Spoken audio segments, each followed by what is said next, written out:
Hai hai hai. Welcome to my presentation.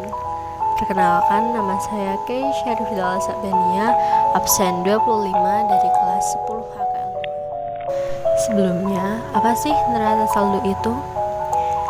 Dalam akuntansi keuangan, neraca saldo adalah bagian dari laporan keuangan suatu entitas yang dihasilkan pada suatu periode akuntansi yang menunjukkan posisi keuangan dari suatu entitas tersebut pada akhir periode tersebut.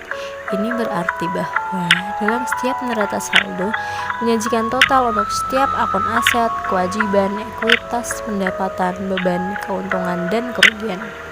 Sederhananya, pengertian neraca saldo adalah bagian dari laporan keuangan yang mencantumkan setiap saldo pada akun buku besar akuntansi.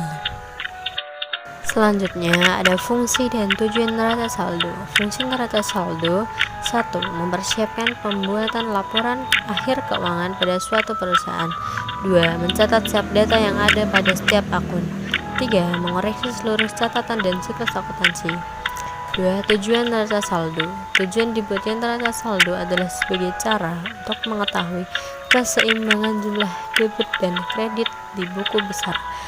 Lalu ada jenis neraca saldo.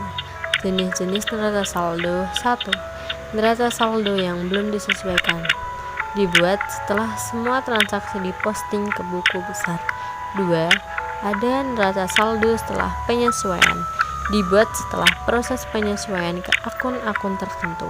Neraca ini sangat penting karena jika tidak dilakukan akan menghasilkan laporan keuangan yang kurang valid.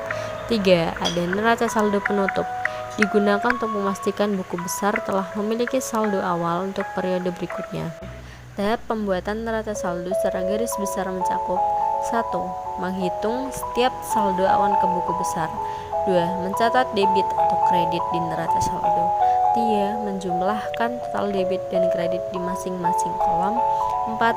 Cek apakah angka di kolom debit sama dengan di kolom kredit atau balance. Lalu unsur dalam neraca saldo. Unsur dalam neraca saldo ada: 1. Aset. Aset atau aktiva sering disebut juga sebagai harta. 2. Kewajiban atau hutang, liabilities. Kewajiban atau hutang merupakan pembayaran yang ditunda hingga periode tertentu berdasarkan kesepakatan kepada pihak lain. 3. Ekuitas atau modal.